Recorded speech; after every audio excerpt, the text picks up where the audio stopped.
Pleasure to welcome you guys to Brave Conversations. Now today is about music, it's about singing, rapping, dancing, but it's also about a robust exchange of ideas. So I'm about to invite to the stage a range of speakers to join our panel. And on this panel we will be discussing life never being straightforward. Life is never straightforward. Regularly things go awry, things get thrown at us.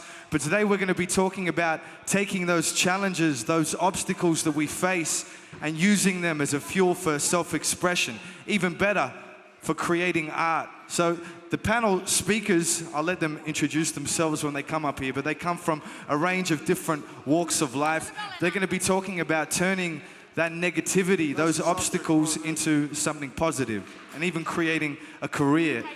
So, without any further delay, I know I keep asking you to put your hands together, but it helps all of us. Please make some noise for the Brave Conversation, please, Armadale. My name's Karen Thomas. I'm from the ABC based in Tamworth. I'm a news journalist there, and I'll be facilitating this evening's discussion, the final Brave Conversation as part of the Festival of the Brave. And our topic tonight is Poor Choices Make for Good Stories. So we're looking at the way writers, filmmakers, musicians and other artists call on struggle, hardship and misadventure to create art, and looking at the way it's applicable in everyday life. So we'll quickly go through our panel for this evening,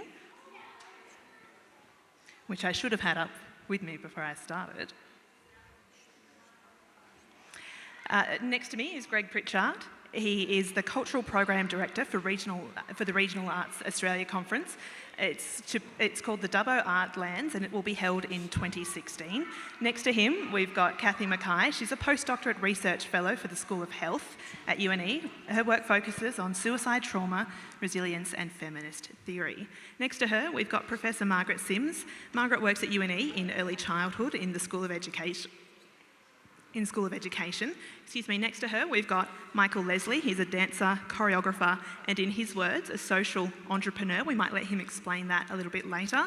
And next to him, we've got David Lahar. He's a musician, and he goes by the name of Radical Sun. So we might start with Greg. What would you like to say in addressing this topic today? This is very off the cuff because I only got asked a little while ago. I'm actually an arts administrator now, but I'm also an artist. Last time I was in Armadale, for any period of time, I studied here, and then I dropped out and I went rock climbing for many years, which was my first art form. And part of it being a rock climber is living in campsites on no money. And after about 10 years of that, of travelling around Australia, I decided I'd go to university, and I then studied for about 14 years, and part of being a student is living in share houses with no money. I got interested in art, and I thought I was going to be a writer, and then I thought I was going to be a visual artist, and then I thought I would be an actor.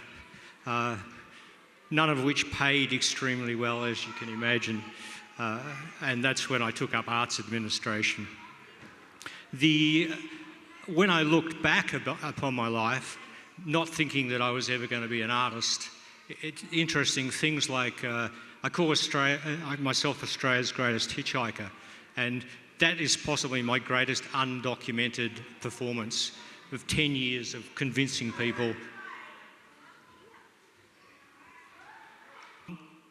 Yes, sorry. So, and other things that I didn't realise at the time that I was being artistic. I worked in the National Gallery in Victoria as a security guard, which is not a very glamorous part of the art world. But I got to look at more paintings than anyone else in Melbourne, and this all contributed to the artist that I was to become.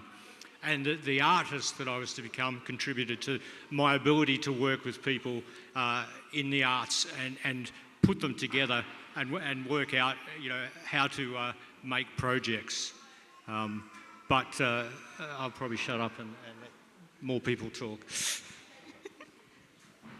No, that's fine. Would you like to, talk us through a bit of the topic? How do you interpret, poor choices make for good stories? Well, as I said to Kim previously, I don't think they're poor choices. They're the choices that you make, and you often make choices out of necessity.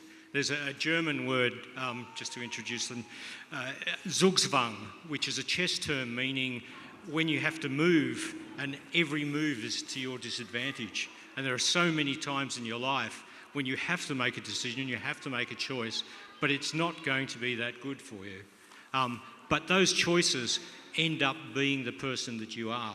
And those choices that you've made, whether good or bad, also end up influencing your art. And I'm sure the artists on this panel, their art is very much inspired by the good choices they've made and the bad choices that they've made. Yeah, Dave, would you like to pick up from what Greg's saying there? You agree? Yeah.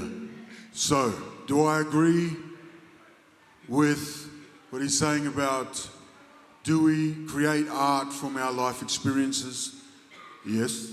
I think the only other way that we can create art is from another perspective is to try and walk in another man's shoes. Other than that, we're quite limited by our own experiences, by our own education, by our ability, by our confidence, how much we allow ourselves to dig deep into our own emotions and thoughts, and how much we allow ourselves to share with others. That's all I'd like to add to that. Do you find that it's somewhat of a therapeutic process to go through those past experiences and to turn them into art for others? I find it to be therapeutic just from my own experience. When I first started writing, I was a person who couldn't speak. I was that person in high school who could not stand up and read that paragraph from the book like all the other children could. I was that person who was quiet when it came to people sitting around in groups and having big yarns. And I still am that same person today to a great degree. Therapeutic for me in a sense where I was able to then try and express myself and my thoughts in a way that wasn't hurting people. Back when I started writing, I was 24, so I was, a drug addict, alcoholic, and I was expressing myself with violence quite a lot. So when I first started to write, that's what came out of me, and I liken it to when we're sick. And when we're sick, if you've ever, brought up things that were in your body that was making you ill, when I was beginning to write and those things came out, because a lot of the things that I wrote at the beginning were quite angry, quite aggressive, quite intense. And I liken it to like when someone's ill, and when that leaves your body, then you begin to feel better, and that's how I feel it was for me. Margaret, it seemed earlier like you had something you wanted to contribute. I'm going to come at it from a different perspective, because I think that art and performances can be used to, yes, they can, to be used to share experiences, but I think we actually have a responsibility to share those experiences using art and using performance so that other people get to experience the kinds of things that we've experienced. And that builds a sense of understanding. Increases awareness in the community of the kinds of things that people live through. People can be more understanding when they see a piece of art or they experience a performance. Much more understanding, because those things touch people's emotions. And when you touch people's emotions, they start to be much more understanding. So I think we have a responsibility, all of us, to express ourselves using those kinds of techniques, those kinds of tools, for the benefit of everybody. Michael, maybe you've got some interesting thoughts to add at this point. Just give an introduction to what I've done. Yeah. I trained as a dancer, and I'm from Moree, originally from Moree, born in Gunnedah. And I got into the performing arts, into dance out of curiosity. I got into dance because I, as a young black man, wanted to be a professional. I dropped out of school. Well, that wasn't going to happen. And I'd seen a commercial on television, and they were doing jazz ballet, and that's what attracted me to dancing. But once I got in there, I didn't realise how tough it was to be a dancer. And when I went over to New York, I lived there 7 years. And when I first went to New York, I was 24 years of age. Now, when I went over there, it was a struggle, a real struggle. I was in another country. I'd eat porridge and bread to survive. Now, I've been in the arts for 39 years. I've had it a lot easier than a lot of my colleagues. You know, a lot of them get work here and there. I mean, when Paul Keating was Prime Minister, he with Centrelink, struck up a deal where performing artists, if they weren't in work, they wouldn't have to go through a waiting period to get back on welfare. And Paul Keating was very, very good with regards to the arts. But I, as an Aboriginal person, over the years, I've created, there are 3 institutions in this country. I've set up 2, and I've had my hand in the 3rd one. And that's all about empowering my people. That's about empowering Aboriginal kids. That's about using the performing arts as a vehicle in addressing self-esteem, confidence in our children, which in turn will address their education. And it's about our children reaching their aspirations, about our children having dreams, doing the stuff here today. I mean, this is about their dreams. This is about them dreaming. This is about people mentoring them. But to come into the performing arts is a very, very, very tough industry. You know, you go through blood, sweat and tears. You go through the ringer. You're struggling all the time. And then once you do become an artist, you do it because you love doing it. You do it because you express it. Well, I do it because I have a responsibility to help my people. And the performing arts, if there's anything to get my people out of their comfort zone, it will be the performing arts.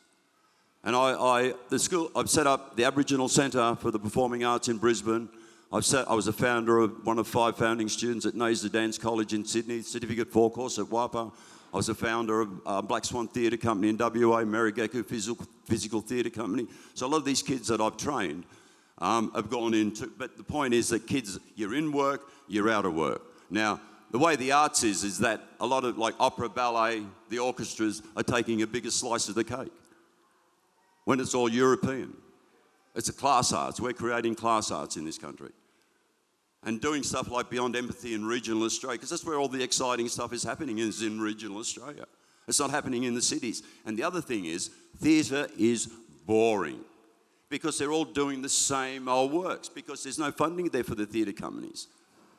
You know, I've seen Who's Afraid of Virginia Woolf how many times? Because it's a safe bet that, you know, theatre companies don't have the money to go taking risks. They were doing it in the 90s, but they're not doing it now. And with this government now, they're very conservative, and I'm more favourable to Labor in helping the arts there. And using hardship and struggle in expressing that in your art, how have you been doing that throughout your career? It's always been a struggle. I mean, you know, when we did, it's just not. You can struggle as an artist on having food on the table. But being an Aboriginal person and making change in this country, when we did Brand New Day in 1989, the first production of Brand New Day, back then it was called Actors Equity, now it's called Entertainment, Art and Alliance, the industry. Well, they call Brand New Day a nigger musical. Now here's the union representing me as an artist, calling a musical that I did a nigger musical. Then when we did Brand New Day again in 1993, and we set up Black Swan, then all the white actors in WA came out of the woodwork saying blacks are going to take jobs from white actors. So yeah, as an Aboriginal art, it's always a struggle, and that's why Aboriginal kids have to get trained. That's why Aboriginal kids have to go international. We've got to have kids that go to NIDA, WAPA, VCA, but we've got to have kids who frog leap and who go international. Because we are this country's greatest cultural asset. Aboriginal people, we are this country's greatest cultural asset. And to invest in that, well, we've got to continue to invest in the training of black children. And in return, you will invest the education of our children as well. I mean, if you would ask some of these kids here, do they dream? Do they have a lot of them don't. So here's something now that's allowing our children to start dreaming and have aspirations and having choices. Our kids don't have choices. They see they don't have choices. They've got a lot of choices. But the performing arts is the way to go. And if more and more Aboriginal people could come into that sector, because song, dance, music is part of our culture. But we are this country's greatest cultural asset. And, but, you know, when I advised Paul Keating, I was on Paul Keating's cultural policy. I was one of 10 people that he chose. You know, I met with the Federation of Australian Commercial Televisions saying, why aren't there black faces on television? And if the industry is not going to do it morally, well, the government make it legislation and law like America. You know? But I, as a black artist, I'm not just struggling how to survive. I struggle against adversity. I struggle against change. I fight against all that stuff. So just to be an artist, to do your work, it's the same as a young Aboriginal child. You know, rather than, look, you know, deal with the rawness, take the rawness of a child, you've got to deal with all these social issues that are affecting young Aboriginal children. Now, if you look at Nasda Dance College in Sydney, Nasda Dance College has been around for 39 years. Those skills that those children are getting are not transferable around the world. So that's a big, big problem there. That's a big problem. So putting food on their table is another issue. But for them to reach their potential is a big, big issue. Greg, Michael was, I guess, in amongst all that, also talking about the importance of art in regional Australia. That's, I understand, something quite close to your heart. Yeah, I've only ever been a regional artist. I started, as I said, making art kind of accidentally, living in a small town called Natamuck in Victoria. I founded a festival for a joke, which is now quite a large festival. Regional arts are, have the... Funny, that one? Hold it closer. Yeah, okay. Mic technique. Problem is, whenever you put a mic in my hand, I think I'm a lounge singer. But I won't go there. So regional arts are incredibly important to regional communities. Everyone here is here for that reason. We have ways of making regional areas interesting that are necessary. And yeah, I could go on for hours about regional arts, but I won't.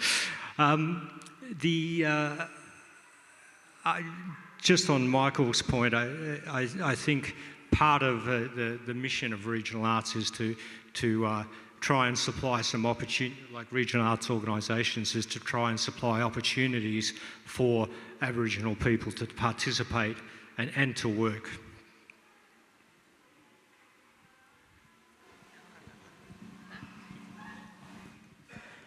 Margaret, can I pull you in at this point with some contribution? Me again? Yep. Or Kathy, if you'd like to offer your thoughts, yours. Maybe if you can tell us about what you do in terms of and your interpretation of this topic. I was actually just thinking about what Michael said, because my research is around suicide prevention. I've done a lot of work up in the Kimberley, and I've done a lot of work around looking at how do artists tell their stories about trauma, and how do they write anguish, how do they write pain, and what happens if they become writers then who die prematurely. How do we then talk about their stories and learn from their stories as well, and how do we protect artists who are struggling? Because I guess there's a balance and between wanting to have all those experiences and the fact that pain drives such amazing art, but then wanting to also protect the artist as well. How do we make sure that, you know, you don't lose that, you know, the whole spectrum of colour that comes with life, but how do we then make sure that you know your well-being is secure, and we're creating capacity and creating well-being and enhancing well-being, if that makes sense. And some of the work I've done has been with Sylvia Plath's poetry, and people, when they talk about her life, when they've been, talking about and studying her work, they always focus on the death narratives. They always focus on the pain and the struggle, and they forget that she had this entire extraordinary life as well. So where she had great happiness, and a lot of her poetry reflects great happiness too. So I think it's also a question of, as viewers, how do we view work from artists, whether it is full of pain and it's full of struggle, but how do we then not only focus on the pain and the struggle as well, that we forget that, every artist has this whole spectrum of experience. Like the works that I do, there has to be a connection to me, Michael Leslie, the artist, Michael Leslie, the black art. There has to, if I do a work, if I was to go and work in a company or what, there has to be a connection to me. If there's not a connection to me, I won't do that work. So that's a choice that artists make too. Do you want to work with a company or you don't want to work with a company? You want to be a freelancer or you want to have full-time employment? And the thing is, there's not a lot of work out there for artists. In the 21st century, you look at NIDA, WAPA, VCA and all the elite schools. You cannot be a singer, actor or a dancer. You need to be versatile in the because that creates more employment for you as an artist.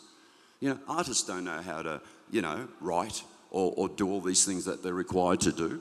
I mean, their job is tough enough to create. Their job is tough enough to they have deadlines. They've got to create a work, and it's very, very hard. Performing arts is a tough industry. There are girls who've trained since they were 5 years of age. They've been in the performing arts for bloody 30 years, and there's not money in the performing arts. You go into the performing arts because you love the performing arts, and you go into the performing arts because you are passionate about the performing arts. What Kathy was saying about people connecting with the art and looking at, either, the Sylvia Plath example, people looking at her whole life.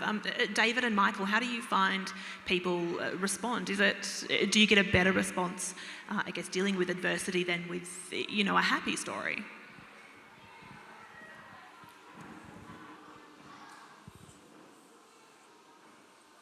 Are you saying by sharing these negative stories?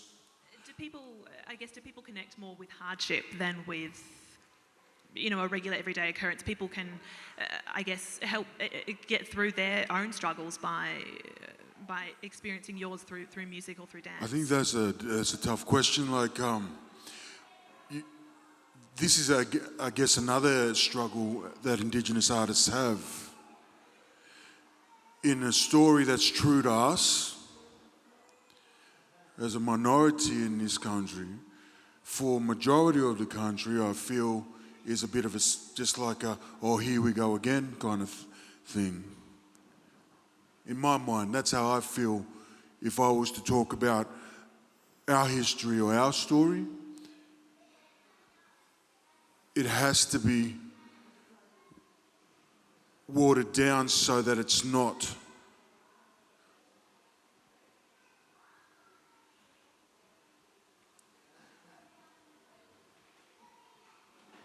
being ridiculed by, let's just call it white Australia.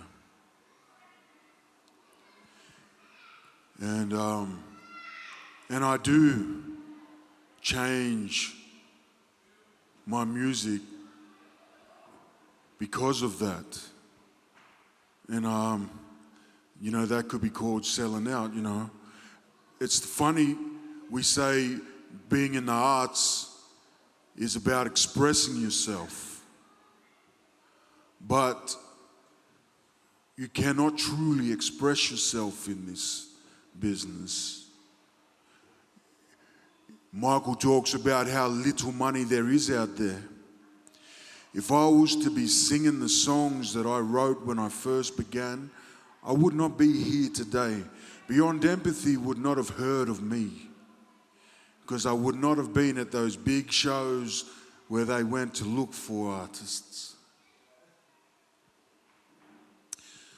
So yeah. So do you feel that that's perhaps a bit, detrimental to the message that you'd like to get out there, that you have to make it, a little bit more palatable for a broader audience in order to at least get some kind of message out there? I don't totally agree that being aggressive is the message. Yeah. Give Mike so he can jump in at any time. Can I, I'm doing my masters, and what I'm doing is now this is personal to me, and it would be personal to a whole lot of other urban, rural, regional men, and even white men, for that matter, because it's a global issue. And the subject that I'm dealing with is rites of passage. Now, what was my rites of passage as an urban, rural man? It's obvious that our people still practice that ritual of a boy becoming a man. But I'm very conscious as an artist, coming from New South Wales, with Bangarra being here, and a lot of their influences are from Yirrkala. So the work that I was going to do was on a ceremony that I saw in 1988 up in Ramingining in northeast Arnhem Land. But as I said, I'm very conscious as an artist coming from New South Wales that I will deal with rites of passage that deals with my culture. Because, you know, there are a whole lot of things. We could sit here for hours and hours and hours and hours and hours and hours, weeks, and talk about all these things. You get nowhere. You know, but at the end of the day, it is the government's responsibility to enrich the lives of their citizens, and that is investing in theatre. It's also that the arts portfolio should stand on its own instead of having blah, blah, blah, blah. The arts, it's a $1 billion industry, and it should stand alone. And they should start paying respect to the performing arts in this country. Now, you can't separate black people from that, the performing arts and culture in this country. But what I do is if I'm working with these young people here, it is solely for their self-esteem, confidence, to enrich their lives, and for them to dream and to empower them, and for them to reach their potential as a human being. Now, if you know, there could be other areas, but the performing arts can do a whole lot of things here. But people need to open their eyes, such as the government. You know, the Conservative government's always about saving money. You know, that's why they call it the Australia Business Arts Foundation. You know, and that struggles. That puts restrictions on the performing arts. Because for all the freelance people out there that are working, the bigger companies are taking the biggest slice of the cake. And everyone else is there fighting over crumbs. Well, that's got to change. You know, Bangarra, Sydney Theatre Company, all these big companies, you get corporate dollar. You're getting corporate dollar. You get a lot of money from corporate Australia. Well, you need to take the corporate dollar and leave the funding there for the rest of the arts to address that. Huh? But it's the people who are advising the governments. That's why where we are. It's because of the people that are advising the governments, and that's why it's not moving forward. We seem to be going around in circles, circles, circles. But to be an artist, it's very, very tough. You know, very tough. But I love it. I've been in it for 39 years, and it's enriched my life. It's given a lot to me. I've given a lot to people. And for me to help a lot of my people, and even non-Aboriginal people, has been a fantastic thing. So there's generosity there. The arts is about being generous. The arts is about, you know, having a social conscience, having empathy. And if you're not generous, don't go into the performing arts. But you're generous because you're not getting nothing else. You're giving. You give, and you get a little bit back in return. I guess when we were chatting outside before this panel, we were talking about the benefit of risk in facilitating creativity. So I guess, you know, people take a risk and that can, you know, lead to hardship and some tough times, but it's got a benefit in the end of, you know, having a good story to tell. David, maybe you could comment on that. Yeah, because I know we don't have long, I just want to really get this point across that I feel is the most important thing that I've heard from this panel since we got up here. It was what this lady said. It's about the responsibility that falls on our shoulders. Just the same as the responsibility that falls on all of your shoulders as a family member, as a community member. Those dancers that you saw Big part of the creation came from our facilitators. The songs that you heard came from us. Sure, the kids, were a big part of it and they performed it. But without our minds thinking the way that we think, that show would be very different. So I really am only now taking this responsibility more seriously than I have in the past. So yeah, thanks for saying that. It goes from everything from just the lyrics, avoiding swear words, because there's enough swearing in our community. Taking on the responsibility where after this show, I won't go and celebrate with alcohol or drugs, because there's enough of that doing damage in our community. Taking the responsibility all the way. So yeah, thank you for saying that. I'd like to add a little bit to that too, because I think a lot of the talk tonight has been about people pursuing a career in the performing arts, and that's really important. But I think the performing arts are for every one of us, and for most of us there won't be a career in it, but through performance, either singing or dancing or writing or whatever it is we're doing, the opportunities to express ourselves are really, really important. And if we're not building a career, we can actually take those risks and perform something that maybe people don't feel as palatable. It hasn't been toned down because we're not worried about creating a career. We can use those performing arts to share how we feel.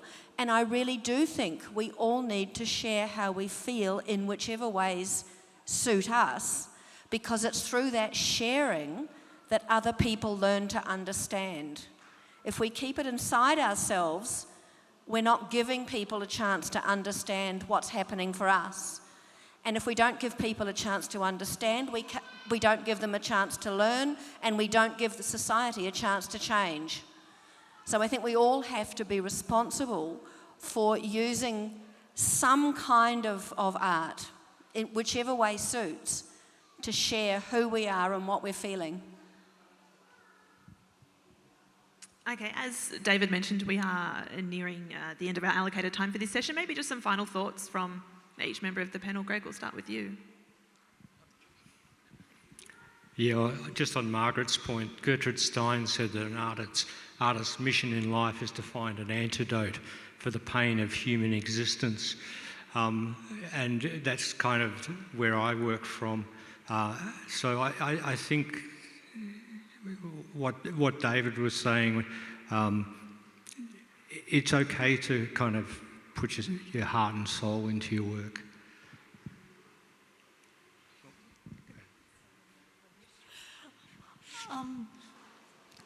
I think it's really important that we acknowledge the importance of art in our communities and what it can do, and be able to think outside what is commercial and what is safe, and support everyone in terms of allowing them to express themselves in a way that enhances well-being. I think I already said it, but I guess the last sentence, be willing to take the risks, share that in the way that's most comfortable for you, and in that sharing, create an environment where people can learn from each other and we can actually improve the world around us. I think the more public art around visual arts, everywhere you go, whether it be billboard posters or go into communities, if they're sculptures, public sculptures, I think it's a great thing. The more art around, the better there is, and to enrich people's lives. Yeah, and for me, the artists that are out there, the artists within ourselves, the artists within our homes, in our communities, it's not just the support from the government. I know that's important, but the most important support that the artist needs, these children need, is the support from you and each other. So that's it for me. All right, please thank our panel, Greg Pritchard, Kathy Mackay, Margaret Sims, Michael Leslie and David Lahar.